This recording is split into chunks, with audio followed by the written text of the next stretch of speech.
Welcome students, this video belongs to class 7 students, subject Geography, and here I am going to teach you lesson 10, Study of Continents, Antarctica, part 1. What is Antarctica and where is it? Antarctica lies almost circularly about the South Pole. It is the 5th largest continent of the world. It is almost half of the size of Africa and is larger than Europe and Australia. It is a permanently frozen continent, so it is referred to as the White Continent. It is the coldest and loneliest place on the earth. Some of the facts and figures includes the major mountains, highest points, thickness of ice sheet, largest glacier, that all belongs to this continent. Though, let's start with the discovery and exploration of the continent. Antarctica was largely unknown to the outside world until the early 1800s, when its land was first sighted by the explorers from various countries. For a long time, exploration remained limited to the coastal regions of the continent. In the 12th century, there was a race among the nations to reach South Pole. In 1911, the Norwegian explorer has reached the South Pole. Soon afterwards, there were British explorers who reached the spot only to find the Norwegian flag already flying there. On his return journey, a disappointed Scot and his team perished in the snow. Some months later, a rescue team found their bodies. They also found Captain Scott's diaries and letters which told of the brave but tragic struggle against cold, hunger and sickness. Many explorers and scientists have visited Antarctica since and carried out a detailed and systematic studies.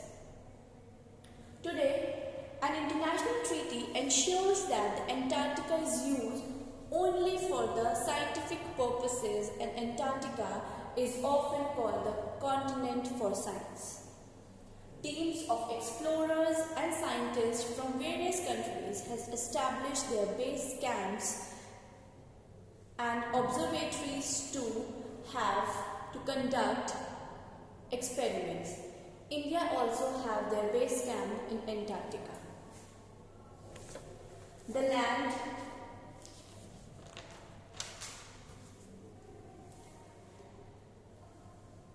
from figure 10.2, students, you can see that the Antarctica, and you can notice that it is almost circular in shape, except towards the Antarctic Peninsula here and towards the two main bays, that is the Weddell Sea and the Ross Sea. This is the Ross Sea and here is the Weddell Sea.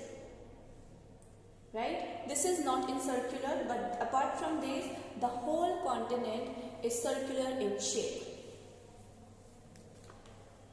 Almost the whole of Antarctica lies to the south of the Antarctic Circle. The only areas which lies to the north of the circle is Antarctic Peninsula. It is a narrow stripe of land which comes close to the Cape Horn of South America, and Antarctica is almost surrounded by the southern parts of the Indian, Pacific and Atlantic Oceans. These form what is called the Antarctic Ocean or the Southern Ocean. So students, the whole of the Antarctica is totally covered with a very thick ice sheet. The average thickness of the ice is about 2000 meters. It has been estimated that the ice on the Antarctica contains about 70% of the world's total supply of fresh water. Along the coast, the ice sheet that spreads over the sea as floating ice shells, large blocks of ice get separated from the ice shells and float in the surrounding water. These blocks are called icebergs. Many glaciers move over the continent. The Lambert Glacier is one of the largest in the world. Mountainous and rugged surfaces characterizes the terrain of Antarctica. The shores are very steep. These are some bare valleys called dry valleys, which are free from ice. Going moorland, a plateau with mountains along the coastal area, is on the eastern side of the continent. The Trans-Antarctica Mountains divide the continent into two parts. The smaller and the narrower western part is called the Lesser Antarctica or West Antarctica, and the large eastern part is known as the Greater Antarctica or East Antarctica. Wilson Massif is the highest point in Antarctica. Mount Erebus on Ross Island in the Ross Sea is an active volcano.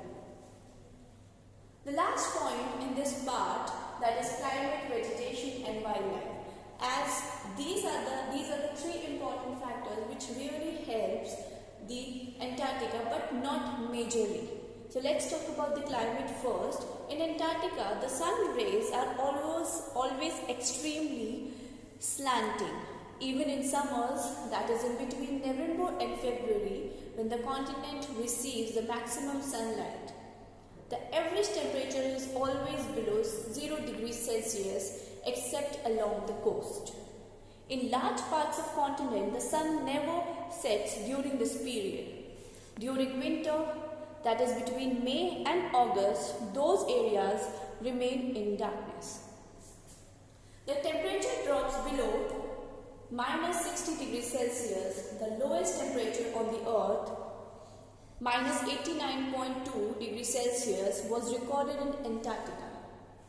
Blizzards, known as snowstorms, are very common in Antarctica. Strong winds which blows throughout the year. Only the central part of the continent around the South Pole is relatively calm.